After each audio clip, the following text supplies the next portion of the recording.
Mother Bear broke hospital curfew to visit the night shift baby. What happened next was shocking. Let us know where you're watching from. If you love my content, consider supporting it with a super thanks. Also, don't forget to like and subscribe. It'll help us to remain in touch with amazing people like you. The rain hammered against the windows of Riverside General Hospital with such force that it seemed like nature itself was trying to break inside. Nurse Savannah Reed pulled her cardigan tighter around her shoulders as she walked down the dimly lit corridor of the pediatric wing. The fluorescent lights above flickered occasionally, casting dancing shadows on the sterile white walls. It was 3 a.m, and the hospital felt like a ghost town except for the soft beeping of monitors and the distant hum of machinery. Savannah had been working the night shift for nearly 6 years, but tonight felt different. There was something in the air that made her skin crawl, something that made every small sound seem amplified in the silence. She checked her watch again and sighed. 4 more hours until her shift ended. 4 more hours of this unsettling quiet that seemed to press down on her like a heavy blanket. She stopped outside room 314, where baby Emma lay sleeping in her crib. The little girl had been born just 3 days ago under the strangest circumstances. Her mother had gone into labor during a fierce thunderstorm, right as the power went out across half the county. Emma had entered the world by candlelight, her first cries mixing with the sound of thunder that shook the entire building. The doctors said it was just a coincidence, but the older nurses whispered about babies born during storms, about how they carried something special with them. Savannah peered through the glass window at the tiny bundle wrapped in pink blankets. Emma's parents had gone home for the night, exhausted from 3 days of worry and sleepless nights. The baby had been having trouble breathing on her first day, but now she seemed peaceful, her small chest rising and falling in a steady rhythm that was almost hypnotic to watch. A sound from the end of the hallway made Savannah freeze in place. It was soft but distinct, like something large moving across the linoleum floor. She turned slowly, her heart beginning to race as she strained to see into the shadows beyond the reach of the overhead lights. The hospital's security guard, Connor Adams, was supposed to be making his rounds, but he had mentioned earlier that he would be checking the basement levels around this time. The sound came again, closer this time, accompanied by something else that made Savannah's blood run cold. Heavy breathing, deep and rhythmic, but definitely not human. She pressed herself against the wall, her mind racing as she tried to make sense of what she was hearing. The logical part of her brain insisted it had to be Connor. Maybe he was sick or having trouble breathing. But something deeper, more primal, told her to run.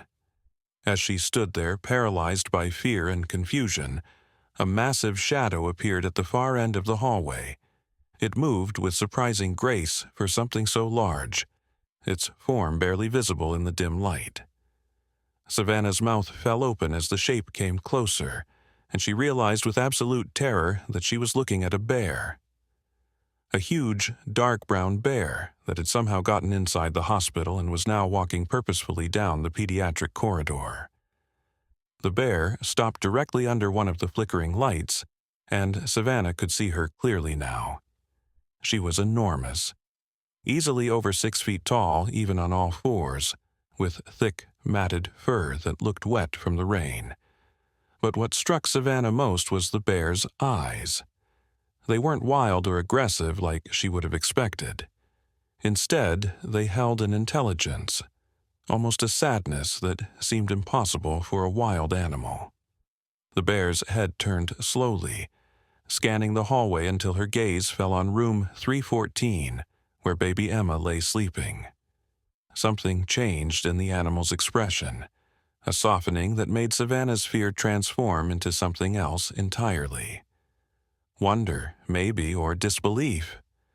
The bear began moving again, but not toward Savannah. She was heading straight for Emma's room, her massive paws making almost no sound on the hospital floor. Savannah's training kicked in, and she fumbled for the emergency button on her radio. Her hands were shaking so badly she could barely hold the device steady. She needed to call security, needed to alert everyone that there was a dangerous animal loose in the hospital. But as she watched the bear approach the baby's room, something held her back. The animal's behavior was unlike anything she had ever seen or heard about. There was no aggression, no signs of the unpredictable violence that wild animals were known for. Instead, the bear moved with what could only be described as reverence. The bear reached the door to room 314 and stopped. She raised herself up on her hind legs, bringing her massive frame to its full height, and pressed her nose against the glass window. Her breath fogged the glass as she peered inside at the sleeping baby, and a low, mournful sound escaped from deep in her chest. It wasn't a growl or a roar, but something that sounded almost like crying. Inside the room, baby Emma stirred in her sleep, her tiny hands moving restlessly under the blankets. The bear's breathing quickened, and she pressed her paw against the glass, leaving a muddy print on the otherwise pristine surface. The sound she made grew louder, more urgent, as if she was trying to communicate something that couldn't be put into words. Savannah realized she was crying. Tears were streaming down her face as she watched this impossible scene unfold before her eyes. Every instinct told her to run, to call for help, to do something to protect the helpless baby from this wild predator. But her heart told her something entirely different. The bear wasn't here to harm Emma. She was here for a reason that Savannah couldn't begin to understand, but she could feel it in the air like electricity before a storm. The bear lowered herself back down to all fours and began moving again, this time circling the room slowly, her eyes never leaving the window. With each pass, she made that same mournful sound, and with each pass, baby Emma seemed to respond, stirring more restlessly in her sleep. It was as if the two were communicating across the barrier of glass and species, sharing something that went beyond human understanding. That's when Savannah noticed the other sounds: soft scratching coming from the walls, gentle tapping on the windows, and the faint rustle of movement in the ceiling tiles above. Her blood turned to ice as she realized the bear wasn't alone.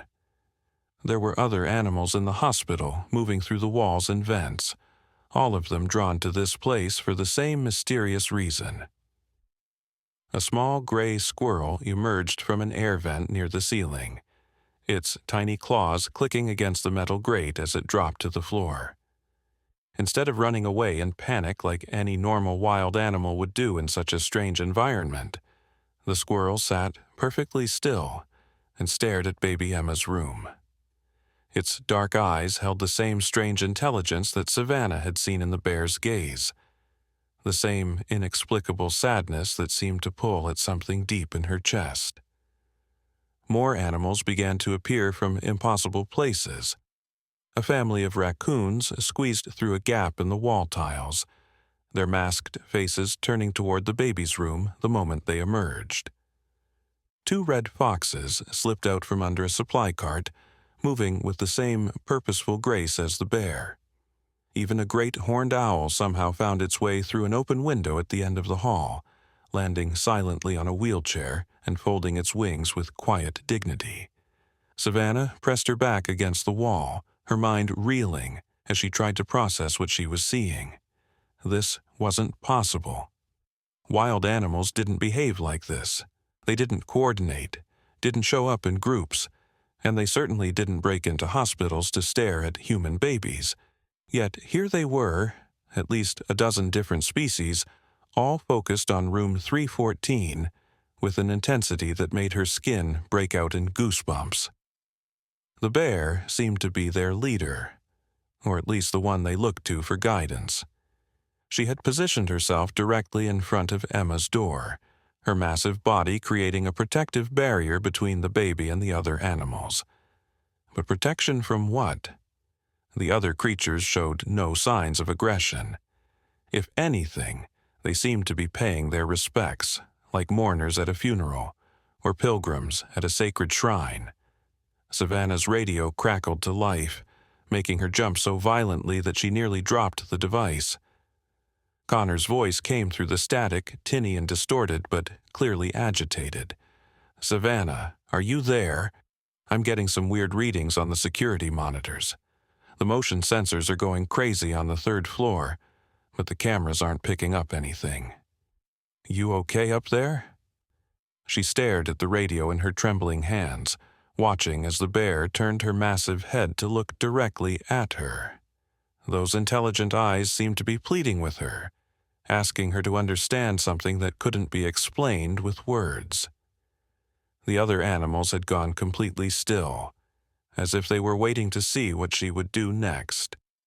"Savannah, come in, please." She lifted the radio slowly, her finger hovering over the talk button. All she had to do was press it and tell Connor what she was seeing. Security would come running, animal control would be called, and this strange gathering would be broken up with tranquilizer guns and capture nets. The animals would be removed, probably relocated far from the hospital, and life would go back to normal. But something in the bear's eyes stopped her from pressing that button. "I'm here, Connor," she whispered into the radio, her voice barely audible. "Everything's fine up here. The motion sensors are probably just acting up because of the storm. You know how the electrical systems get when the weather's bad." There was a long pause before Connor responded. "You sure? I could come up and take a look around." "No." The word came out sharper than she intended, and several of the smaller animals startled at the sound. She took a deep breath and tried to keep her voice steady. "No, that's not necessary. I'm making my rounds now, and everything looks normal. Just stay where you are and keep monitoring the basement levels like you planned." "All right, if you say so. But call me if anything seems off, okay? This storm has me on edge." "Will do." She clipped the radio back to her belt and looked around at the assembled animals. They had all relaxed again, returning their attention to baby Emma's room. The bear gave her what could only be described as a grateful look before turning back to the window. As Savannah watched, the bear began making that mournful sound again, but this time the other animals joined in. The raccoons chittered softly, the foxes let out quiet yips, the owl hooted in low, resonant tones, and even the tiny squirrel contributed its small voice to the chorus. The sounds blended together into something that was almost musical, a wild symphony that seemed to vibrate through the walls and floor of the hospital. Inside room 314, baby Emma's eyes opened. Savannah could see her through the glass, the infant's tiny face turning toward the window as if she could hear the animal's strange song. Emma's arms moved under her blankets, reaching toward the glass with the uncoordinated movements of a newborn. She wasn't crying or showing any signs of fear. Instead, she seemed calm, almost content, as if the presence of these wild creatures was somehow comforting to her. The bear pressed her nose against the glass again, and this time Emma responded by making soft cooing sounds. The other animals moved closer to the window, arranging themselves in a semicircle around the bear. The owl flew down from its perch and landed on the bear's broad back, its talons gripping the thick fur without causing any apparent discomfort. The raccoons climbed up onto a nearby supply cart to get a better view, while the foxes sat on their haunches like domestic dogs waiting for their master. Savannah found herself moving closer to the group, drawn by the same inexplicable force that had brought the animals here. She should have been terrified, should have been calling for help, should have been doing anything except walking toward a gathering of wild predators. But fear had been replaced by something else, something that felt like wonder mixed with a deep, aching sadness that she couldn't explain. As she approached, the animals turned to look at her, but there was no hostility in their gazes. The bear even shifted slightly to make room for her, as if inviting her to join their vigil. Savannah hesitated for a moment, then slowly knelt down beside the massive creature, her hand reaching out to touch the bear's damp fur. The moment her fingers made contact, images flooded her mind. She saw a forest clearing where a small cabin stood, smoke rising from its chimney into a star-filled sky. A young woman emerged from the cabin, heavily pregnant, her face twisted with pain as contractions gripped her body. The storm was raging then, too, trees bending under the force of the wind, rain turning the dirt paths into muddy rivers. The woman stumbled and fell, crying out as she went into labor far from any help. The animals of the forest gathered around her, forming a protective circle as she struggled to bring her baby into the world. The bear, younger then but just as massive, used her own body to shield the woman from the worst of the storm. The other creatures brought what comfort they could, the raccoons gathering soft moss for bedding, the foxes keeping watch for any dangers that might approach. When the baby was born, it was the bear who nudged it gently toward its mother's arms, who helped clean the tiny form with careful licks of her enormous tongue. The animals had been present for this child's first breath, had welcomed her into the world with their wild song, had claimed her as one of their own in a way that transcended species and understanding. But something had gone wrong. The woman was bleeding, weakening with each passing moment. She pressed the baby to her chest and whispered words that only the animals could hear, words that bound them to this child with invisible threads of love and protection. Then she was gone, her life slipping away as quietly as a candle being blown out by the wind. The baby had been found the next morning by a park ranger, alone in the cabin with no sign of how she had survived the night. The official report said that the mother had died from complications during childbirth, that the baby had somehow managed to stay warm enough to survive until help arrived. But the animals knew the truth. They had kept her alive through that first terrible night, had shared their warmth and their fierce protective instincts with this small human who carried their blessing. Savannah gasped and pulled her hand back from the bear's fur, the visions fading, but leaving behind a crystal-clear understanding. Baby Emma wasn't just any infant. She was the child born in the forest, the one the animals had claimed and protected from her very first breath. The hospital record said she had been born 3 days ago to Sarah and Michael Thompson, a young couple who had been trying to have children for years. But that wasn't the whole truth. Sarah Thompson had been adopted as a baby, found in circumstances that no one had ever been able to fully explain.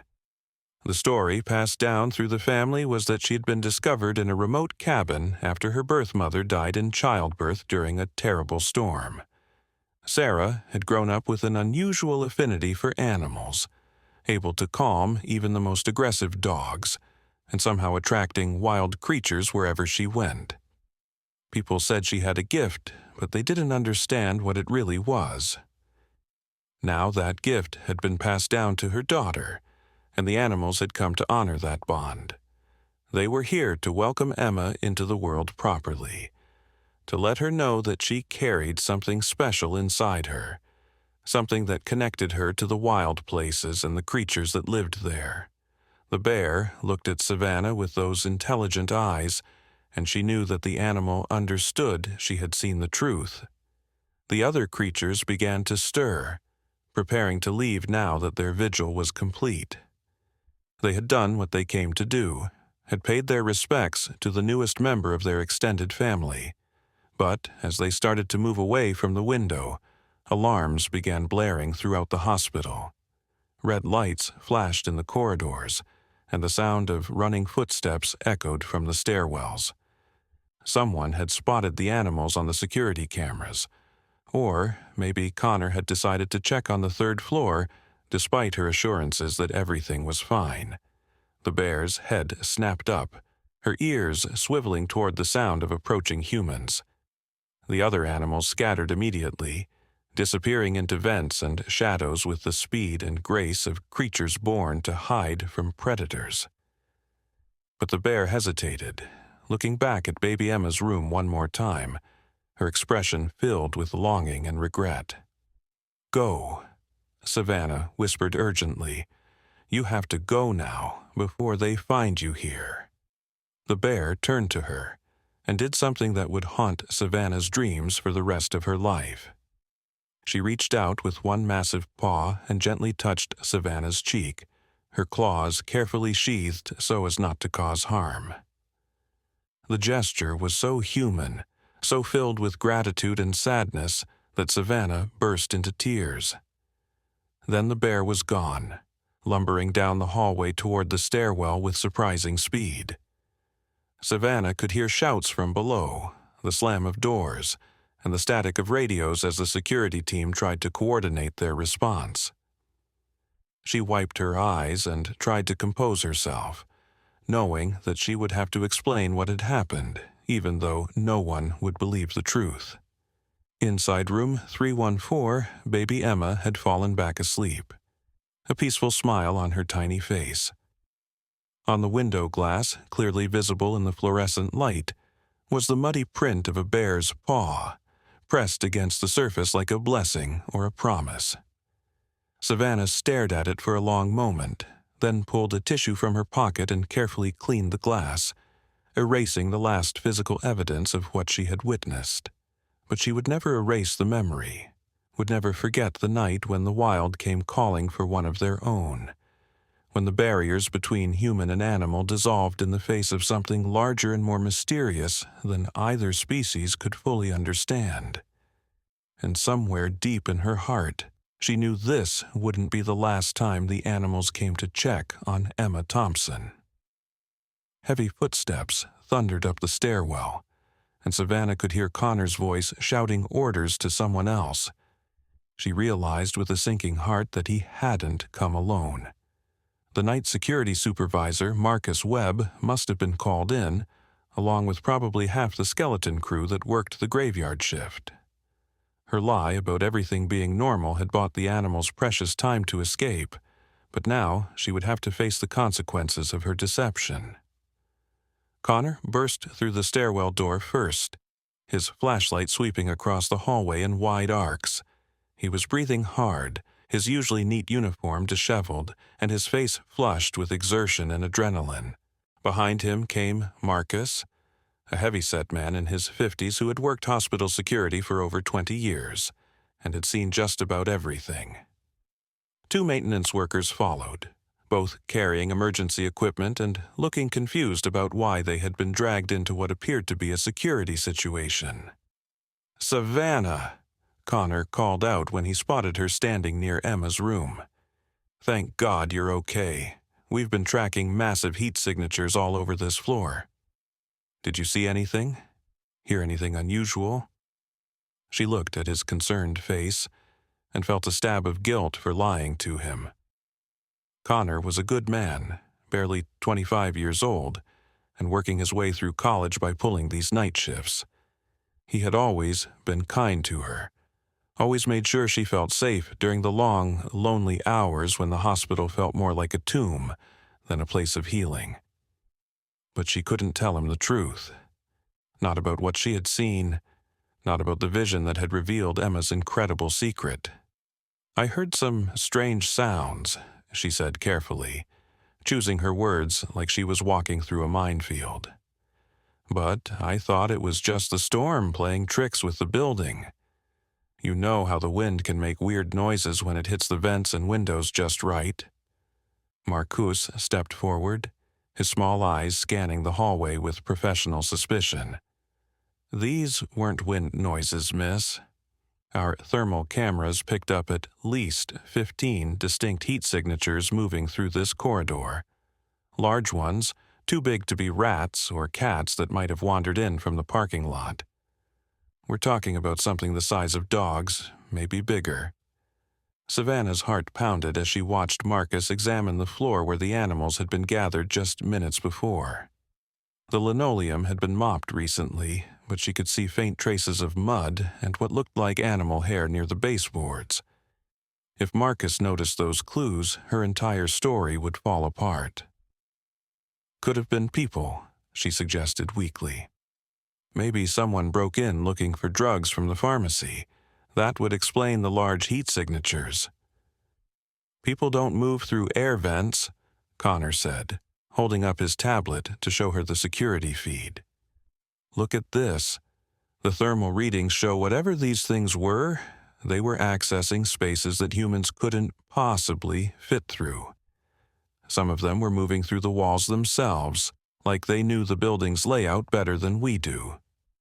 One of the maintenance workers, an older man named Luis who had been working at the hospital since it opened, stepped forward with a troubled expression.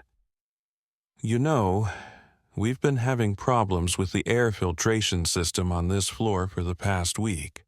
Ducts getting clogged with leaves and debris, vents being damaged from the inside like something was trying to make them bigger. I thought it was just wear and tear, but now I'm wondering if we've had animals living in the walls. Marcus nodded grimly. That would explain how they got in and out so quickly, an established colony of some kind, using the hospital's own infrastructure as their highway system. He turned to Connor. Call animal control. We need a full sweep of the building, and we need it now. If there are wild animals living in our walls, they pose a serious health risk to every patient in this facility. Wait, Savannah said, the word escaping before she could stop herself. I mean, shouldn't we be careful about how we handle this? If these animals have been living here for a while without causing problems, maybe there's a reason. Maybe disturbing them could make the situation worse. All four men stared at her with varying degrees of confusion and suspicion. She realized how strange her objection must sound. How out of character it was for her to argue against taking immediate action to protect the patients. But the memory of the bear's gentle touch on her cheek was still fresh in her mind, along with the vision of Emma's true origins. These weren't just random animals seeking shelter. They were guardians, protectors, drawn here by bonds that went deeper than human understanding. Savannah, Connor said gently, are you feeling all right? You seem a little shaken up. Maybe you should take a break. Let someone else cover your rounds for the rest of the night. She shook her head quickly. I'm fine, just tired, I guess. You're right. We should call animal control. Safety has to come first. The words tasted like ash in her mouth, but she knew she had to say them. Acting too protective of the animals would only raise more questions, and she needed time to think about what she was going to do with the knowledge she now carried.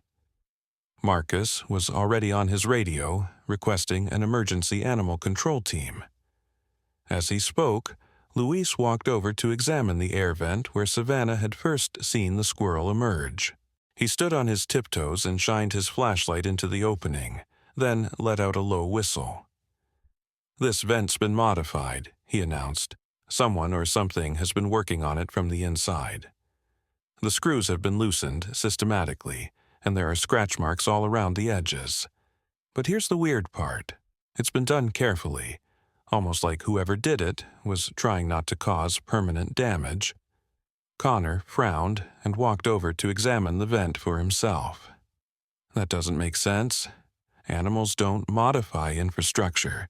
They just break through whatever's in their way. These ones do, Luis muttered, shaking his head in bewilderment. I've been working maintenance for 30 years, and I've never seen anything like this. It's like they understand how the building works, like they've been studying it. Savannah felt a chill run down her spine. The animals weren't just visiting Emma randomly.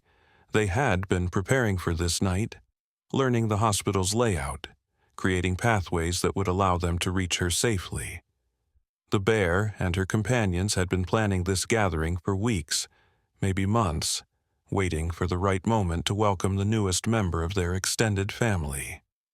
Marcus finished his radio call and turned back to the group. Animal control will be here within the hour. In the meantime, I want this entire floor sealed off.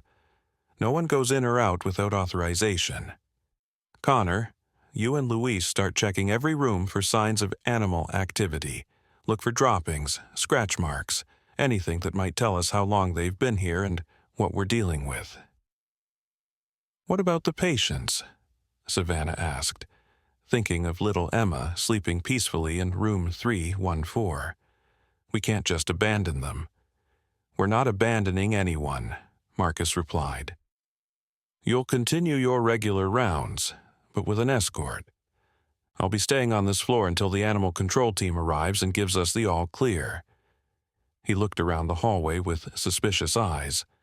Whatever these things are, they showed remarkable intelligence in how they moved through our security systems. That makes them dangerous, even if they haven't attacked anyone yet. As the group began to disperse to carry out Marcus's orders, Savannah caught Connor's arm. Can I ask you something? When you were monitoring the security feeds, did you see anything actually enter the building? Like, did you catch them breaking in somewhere? Connor shook his head, looking puzzled. That's the strangest part. The first thermal signatures appeared on the cameras around 2:45 a.m., but we have no record of any exterior doors or windows being breached. It's like they materialized inside the building out of thin air. Or like they've been here all along, Savannah thought but didn't say. She remembered the vision of Emma's mother giving birth in the forest cabin, remembered the animals keeping vigil through that terrible night. What if some of them had never left? What if they had followed the story of the baby who was found alone, had somehow tracked her through the adoption process in the years that followed? The idea seemed impossible, but then again, everything about this night had been impossible. Animals didn't coordinate complex infiltrations of human buildings. They didn't modify ventilation systems or move through walls like ghosts. They didn't gather in reverent circles to pay homage to human infants. Yet she had seen all of these things with her own eyes, had felt the intelligence and purpose radiating from the bear's ancient gaze. Luis called out from the other end of the hallway, where he was examining another air vent. Marcus, you need to see this. I found something weird. The security supervisor hurried over, with Connor and Savannah following close behind. Luis was holding a small object in his palm, turning it over in the light from his flashlight. It looked like a piece of carved wood, smooth and weathered, shaped into the rough likeness of a sleeping baby. It was tucked into the corner of this vent, Luis explained, like someone left it there on purpose. But look at the detail work. This isn't some random piece of debris. Someone spent time making this, carving it with real skill. Marcus took the wooden figure and examined it closely. This is Native American work, if I had to guess, probably Cherokee or Creek, based on the style. But what's it doing in our ventilation system? Savannah stared at the carved baby, her mind racing. She remembered reading about the history of this area, how it had been Cherokee territory for thousands of years before European settlers arrived.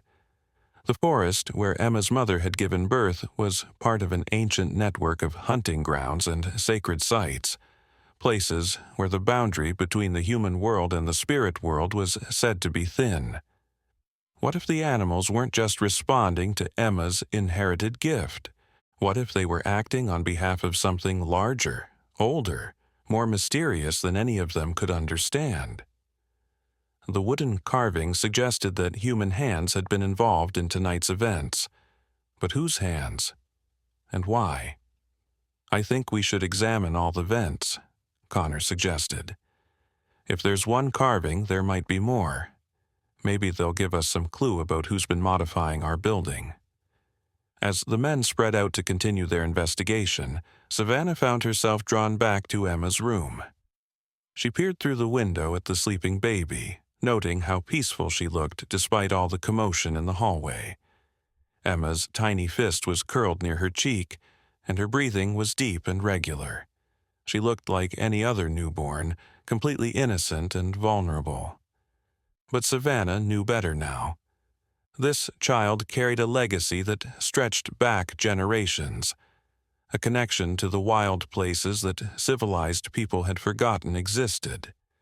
The animals had come tonight to acknowledge that connection, to let Emma know that she was not alone in a world that would never fully understand her gift. A soft tapping on the window behind her made Savannah spin around. Outside, barely visible in the storm, a figure stood in the hospital's garden courtyard. It was a woman, elderly and bent with age, wearing a long coat that seemed to shimmer in the rain. She was looking directly at Savannah, her eyes bright with an intelligence that reminded her of the bear's ancient gaze. The old woman raised one hand and pressed it against the glass, her palm leaving a print that seemed to glow faintly in the dim light.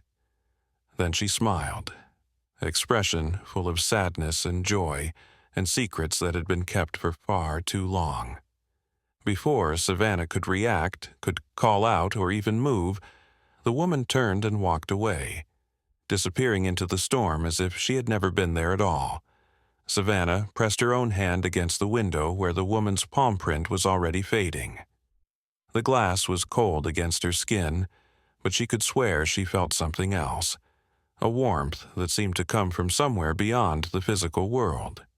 She understood now that tonight's events were part of something much larger than she had imagined, a story that connected the ancient past with the present, the wild with the civilized, the mystical with the everyday reality of hospital corridors and sleeping babies.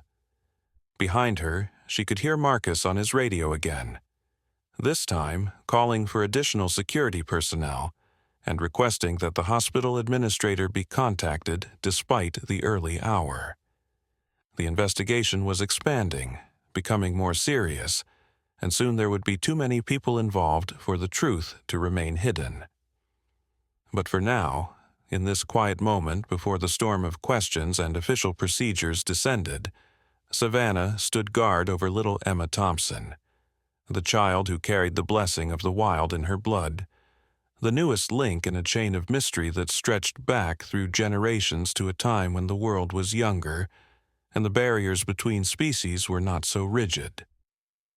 She thought about the wooden carving Louise had found, about the old woman in the courtyard, about the bear's gentle touch on her cheek.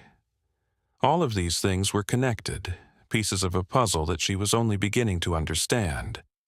And as she stood there watching over Emma, she made a silent promise to herself and to the sleeping child.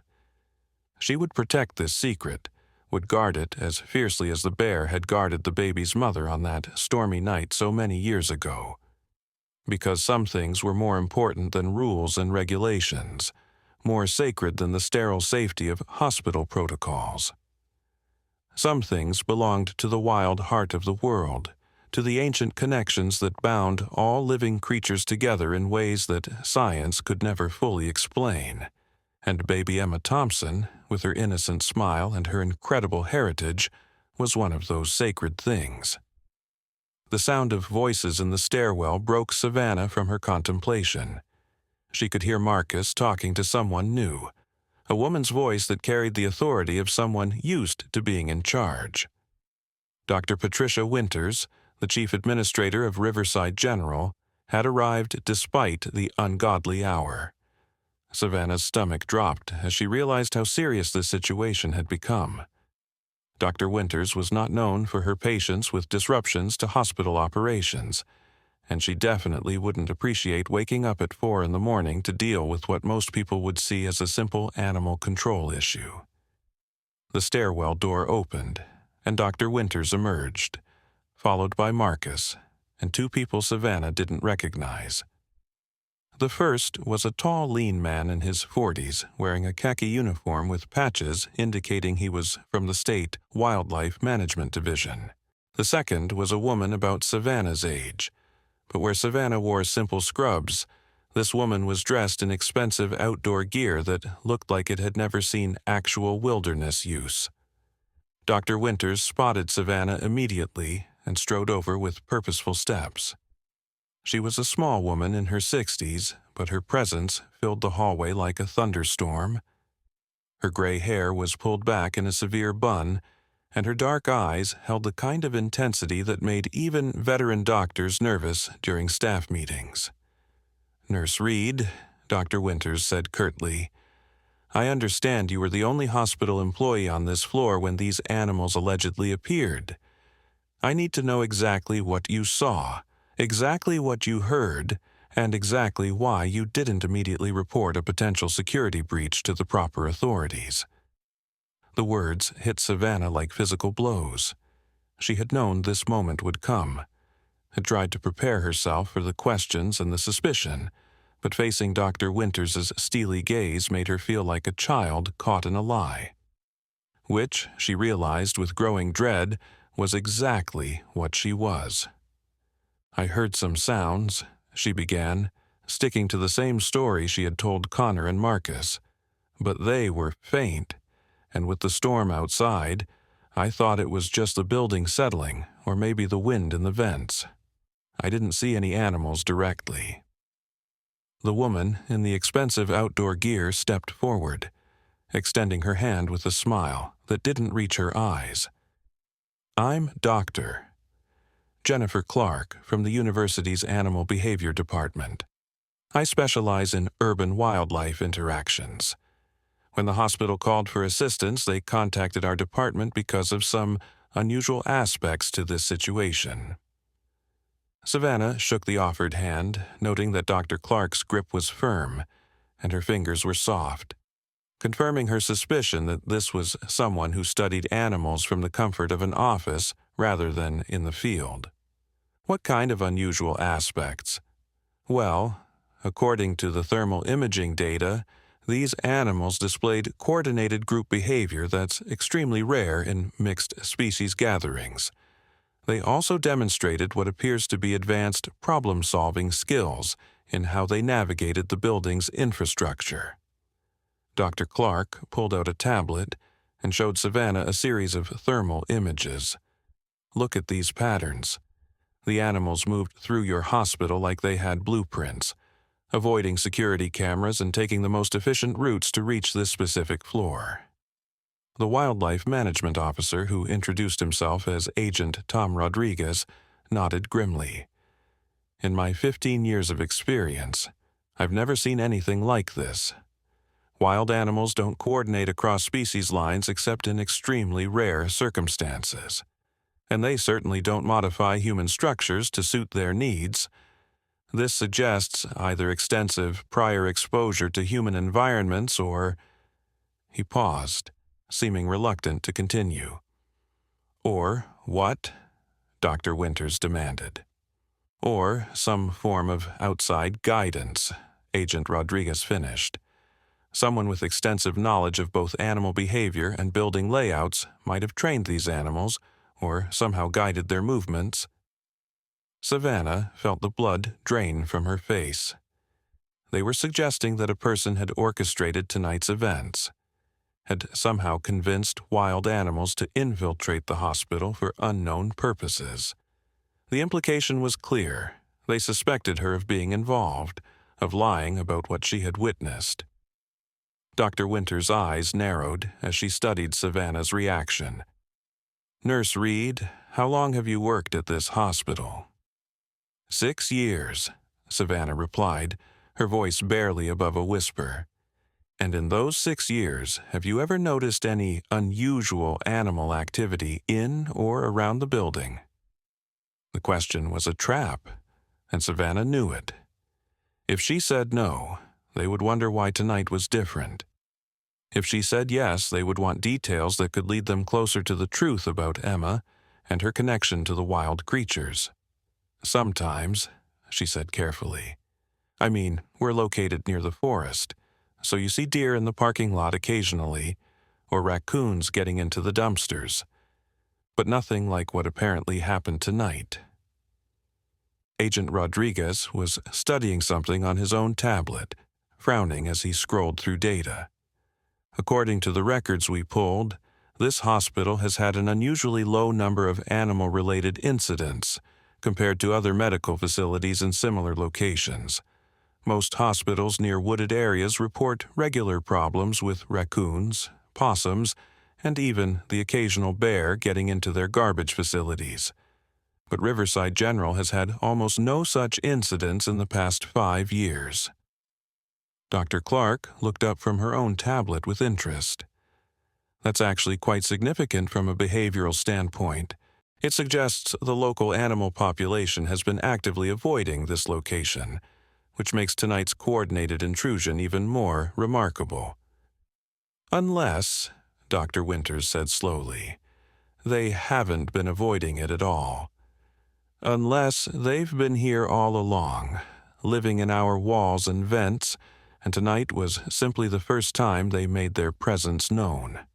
Luis, who had been quietly checking vents at the far end of the hallway, called out with excitement in his voice, "Dr. Winters, you need to see this." The group hurried over to where Luis was kneeling beside a large air return grate near the floor. He had removed the screws and pulled the grate away from the wall, revealing a space much larger than should have existed in the building's original design. "This section of ductwork has been completely reconfigured," Luis explained, shining his flashlight into the opening. "Someone, or something, has created a whole network of passages that don't appear on any of our building schematics. It's like a highway system running through the walls."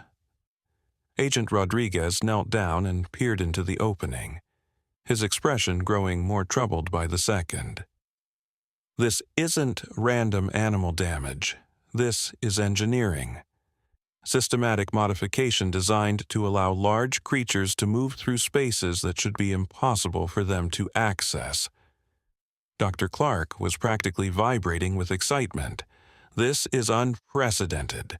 We're looking at evidence of complex tool use and architectural planning by non-human intelligence. This could revolutionize our understanding of animal cognition." But Dr. Winters looked anything but excited. Her face had gone pale, and Savannah could see fear creeping into her eyes. How long would this have taken to create all these modifications? Luis stood up and brushed dust off his knees.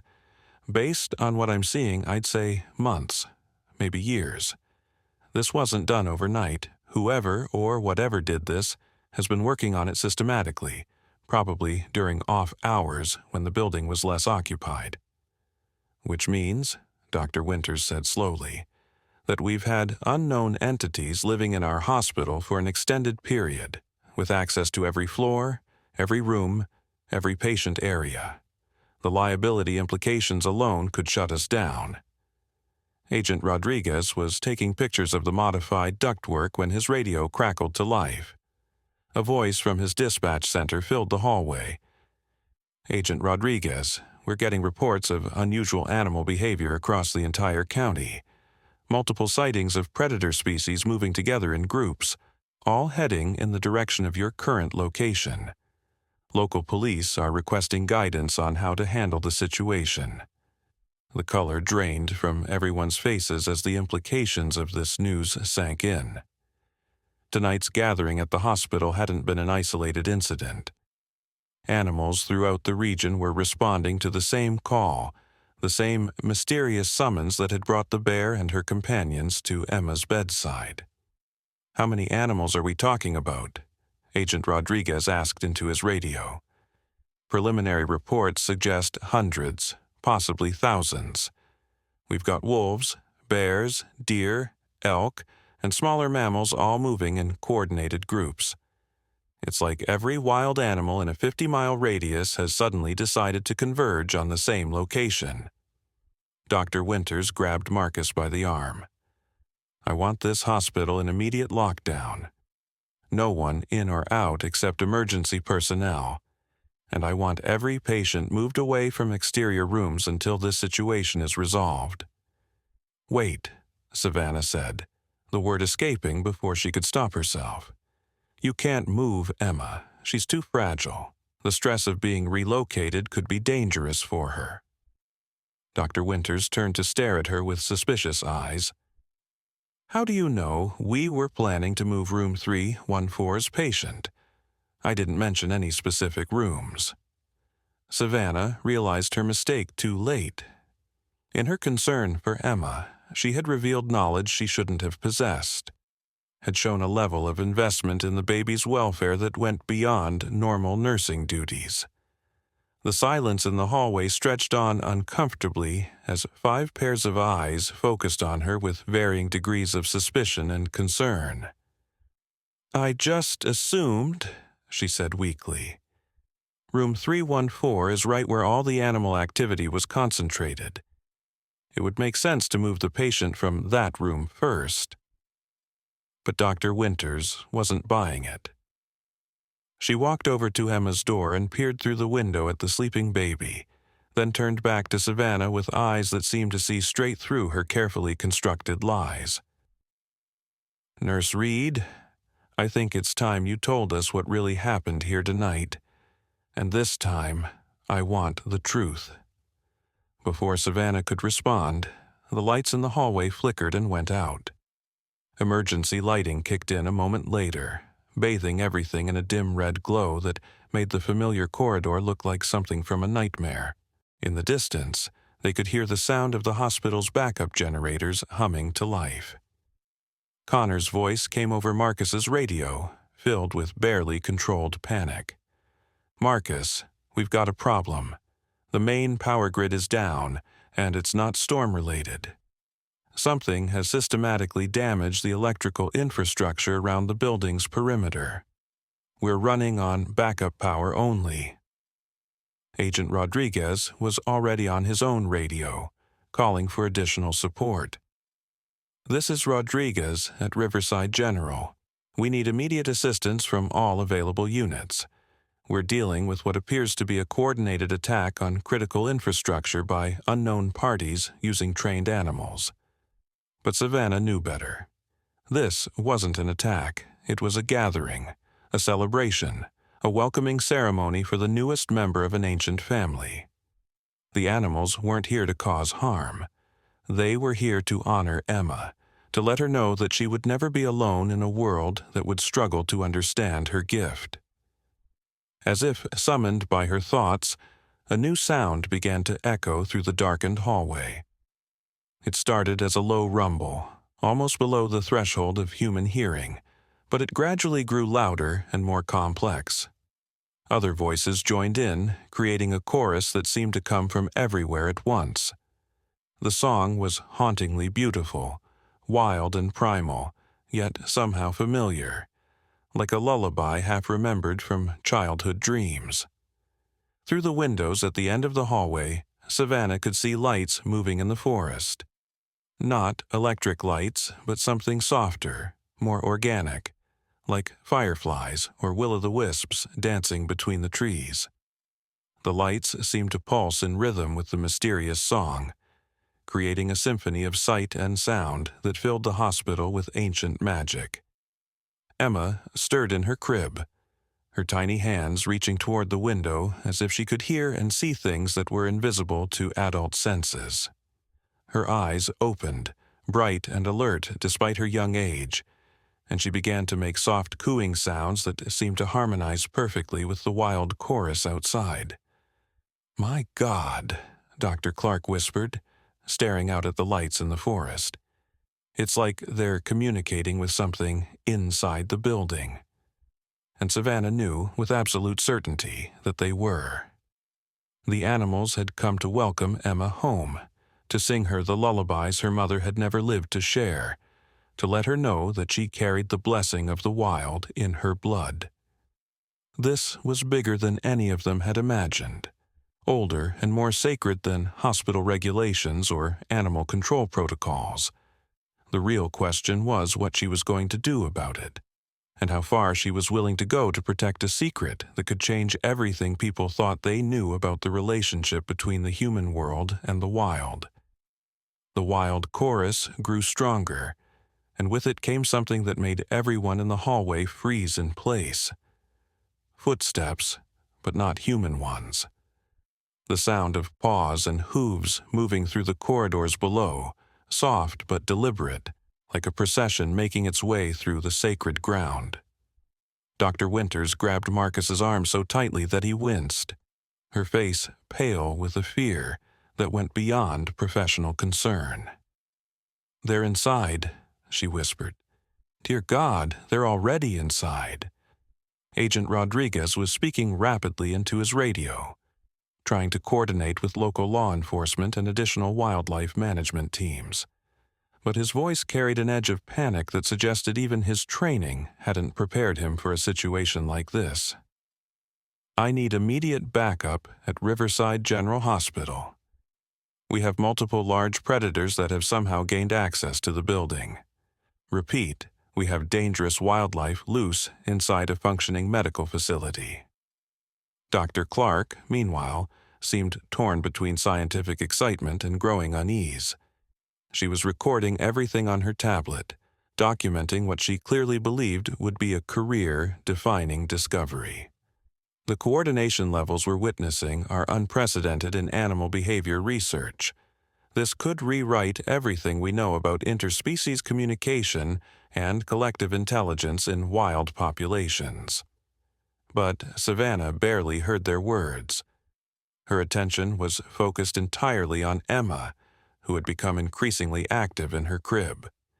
The baby's tiny hands were moving in patterns that seemed almost like sign language, her fingers opening and closing in rhythm with the wild song that continued to echo through the building. Her eyes, impossibly bright for such a young infant, were tracking movements outside the window that none of the adults could see. Connor appeared in the stairwell doorway, his face flushed with exertion, and his uniform torn in several places. "The first floor is compromised," he announced breathlessly. "The animals aren't showing any aggression towards staff or patients, but they're not leaving either. They've taken up positions throughout the building, like they're waiting for something." "What kind of animals?" Agent Rodriguez demanded.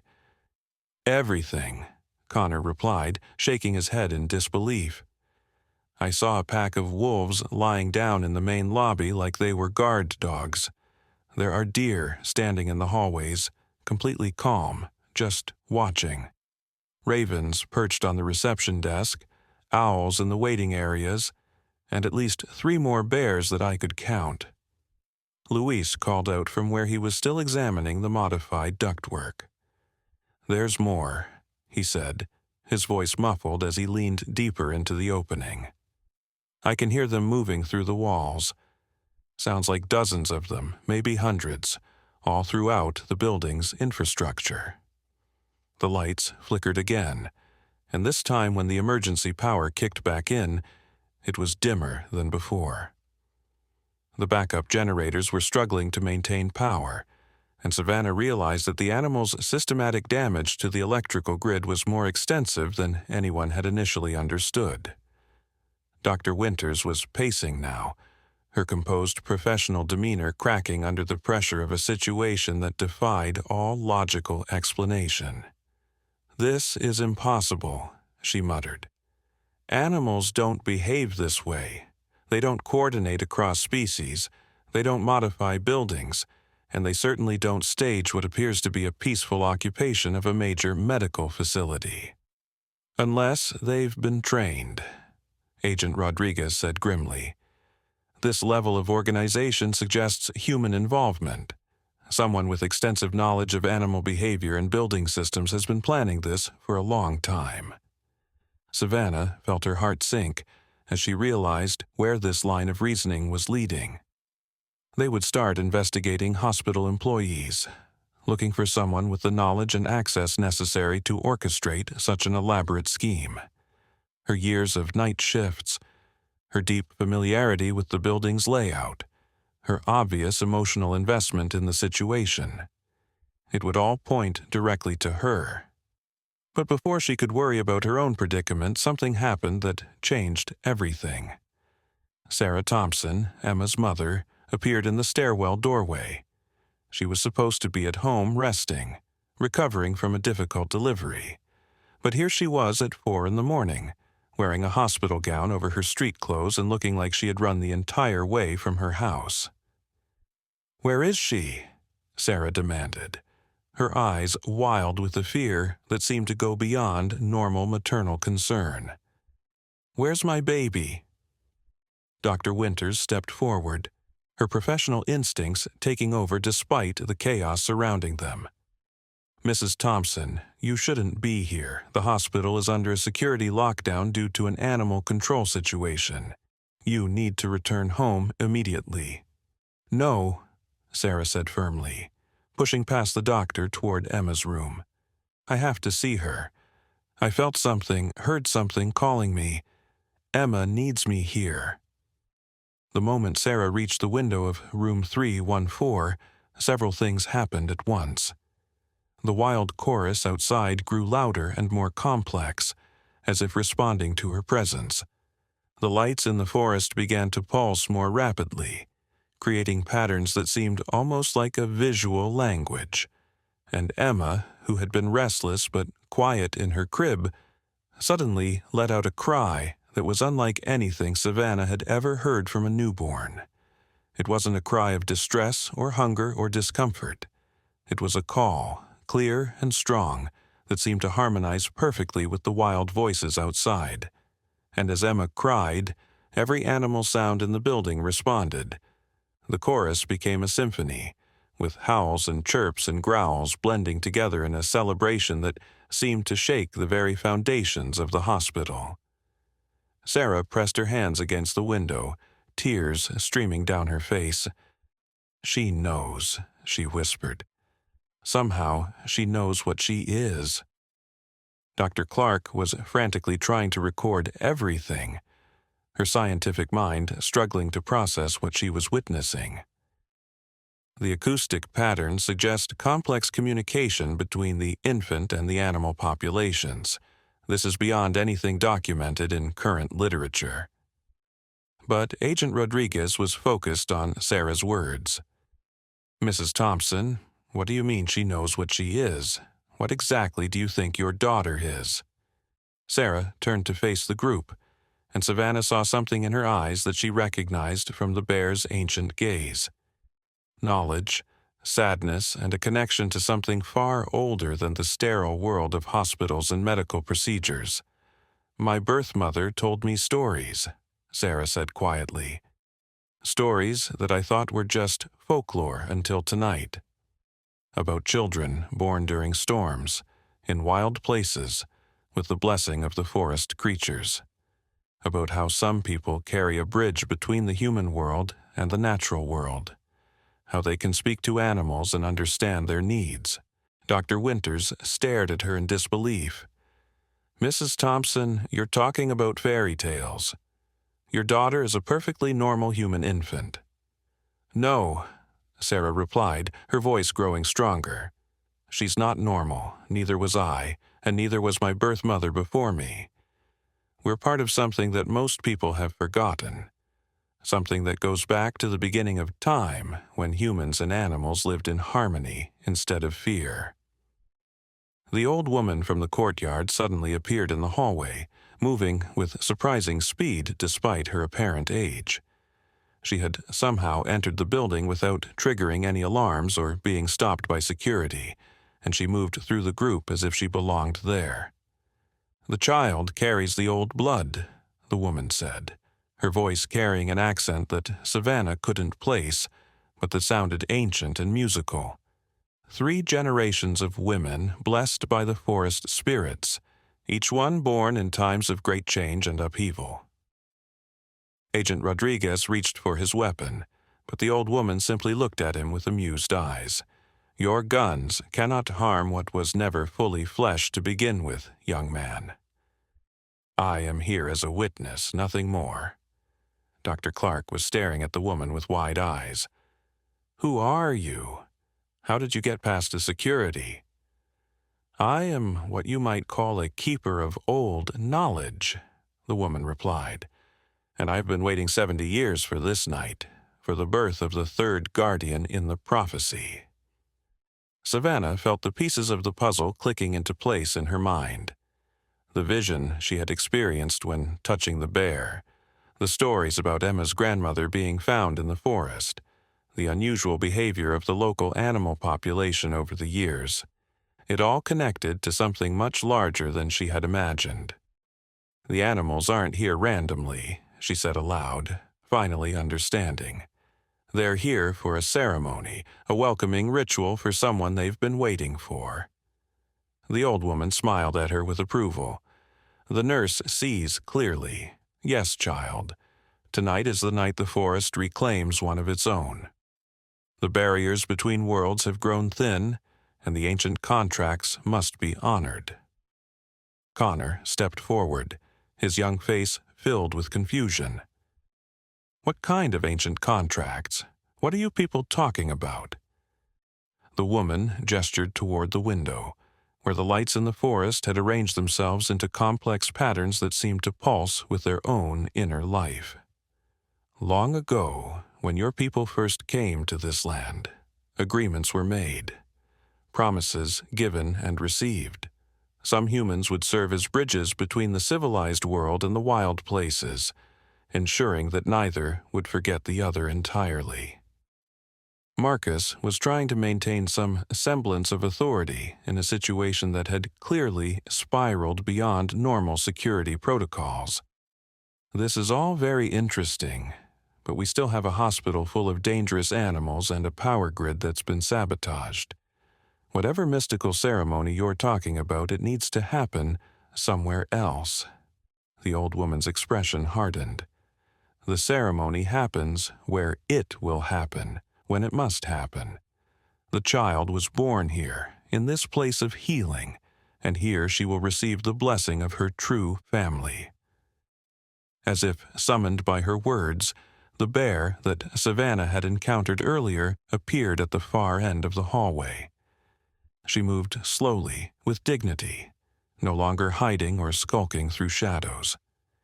Behind her came others: wolves, deer, foxes, raccoons, owls, and dozens of smaller creatures that seemed to materialize from vents and doorways like spirits taking physical form. They arranged themselves in a wide circle around Emma's room, each species in its designated place, as if following a choreography that had been rehearsed for generations. The bear took her position directly in front of the baby's window, sitting back on her haunches like a benevolent guardian. Dr. Winters was backing away slowly, her face pale with shock. "This isn't possible. This is some kind of mass hallucination brought on by stress and sleep deprivation." But Sarah was moving toward the door of Emma's room, her eyes shining with tears and wonder. "It's real," she said softly. "It's all real, just like the stories my adoptive parents told me about how I was found. About the animals that kept me warm through that first terrible night. About the old woman who appeared just long enough to make sure I was discovered by the right people." She turned to look at the elderly woman, recognition dawning in her eyes. "You're the one, aren't you? You're the one who saved me when I was a baby." The old woman nodded slowly. "I am the guardian of the contract, the keeper of the ancient promises. I have watched over your bloodline for 3 generations, waiting for the child who would complete the circle." Emma's cries had evolved into something that sounded almost like singing, her infant voice weaving through the wild chorus in patterns that seemed too complex for such a young throat to produce. The animals responded to each note, their own voices rising and falling in harmony, creating music that filled the hospital with an otherworldly beauty. Agent Rodriguez was speaking urgently into his radio, trying to explain a situation that defied all standard protocols. "I need immediate consultation with specialists in, I don't know what to call this, paranormal activity, organized animal behavior. We're in uncharted territory here." But even as he spoke, Savannah could see that he was beginning to doubt his own rational worldview.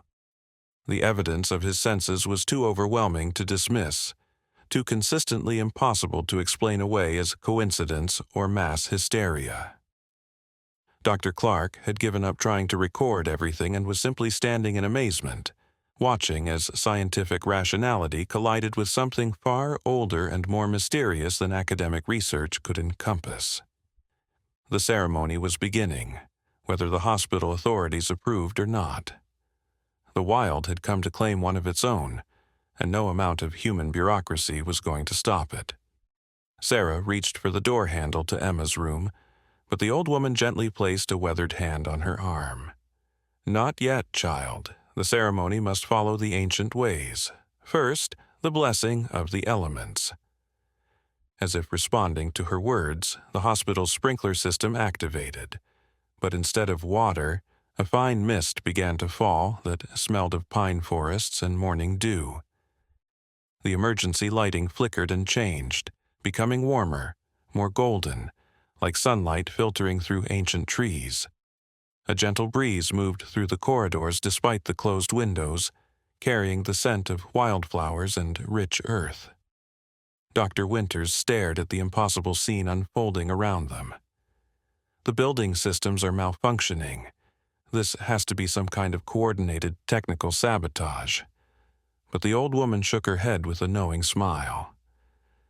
"Technology serves the old magic when the time is right. Your machines recognize what your minds refuse to accept." The bear rose to her full height and placed both massive paws against Emma's window. The glass, which should have been strong enough to withstand hurricane-force winds, began to shimmer and dissolve like morning frost touched by sunlight. There was no breaking, no shattering. The barrier between the wild and the civilized simply ceased to exist.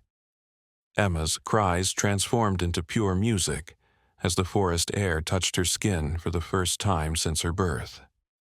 The animals began to move in a slow, stately procession, each one approaching the now open window to offer their own blessing.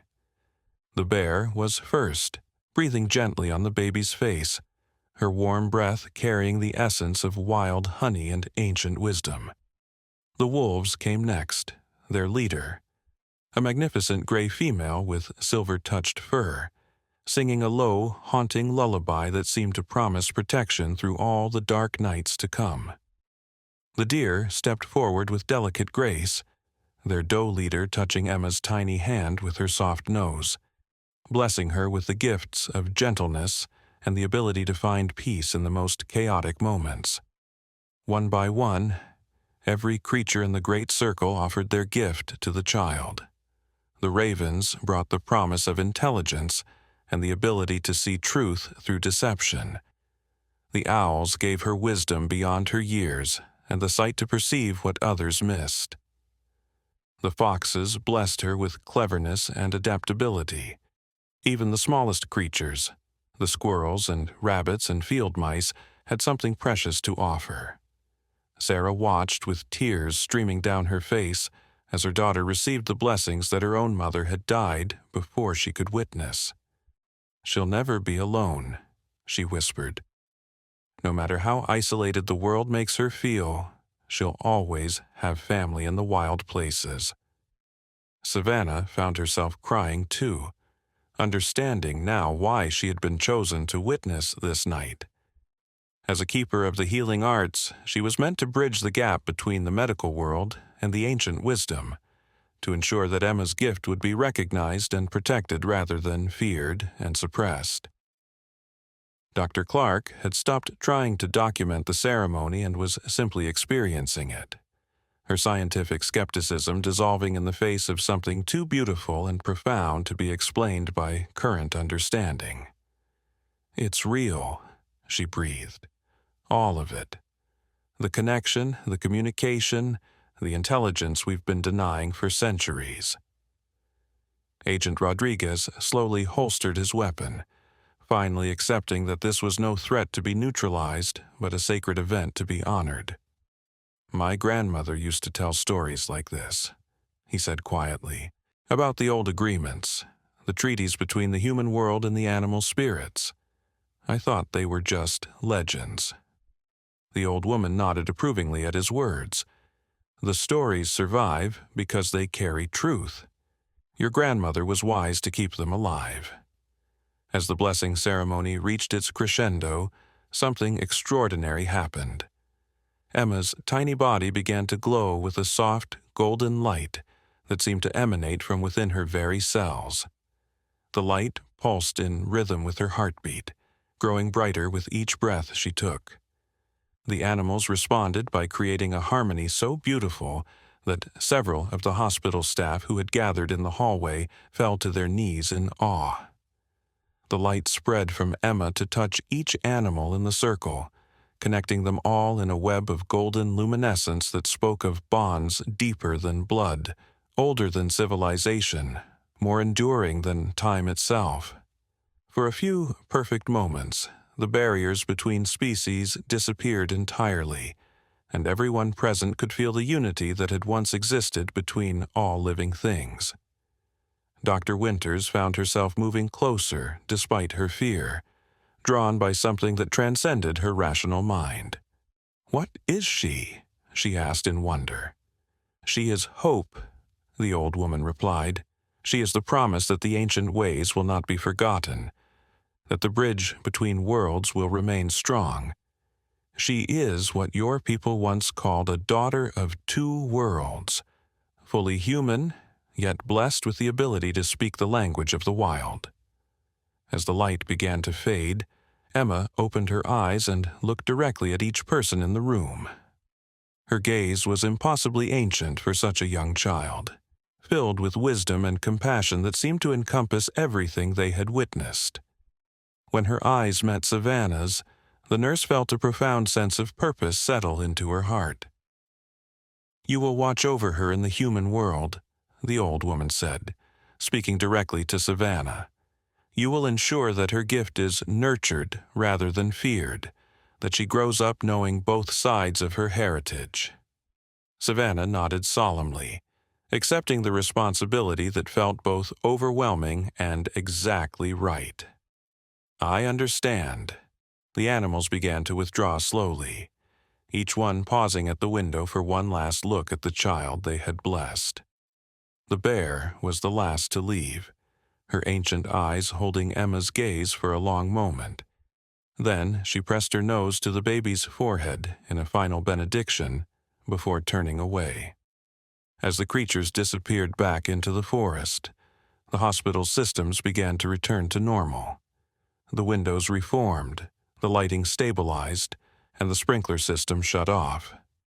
Within minutes, there was no physical evidence that anything extraordinary had occurred, except for the profound change in everyone who had witnessed the ceremony.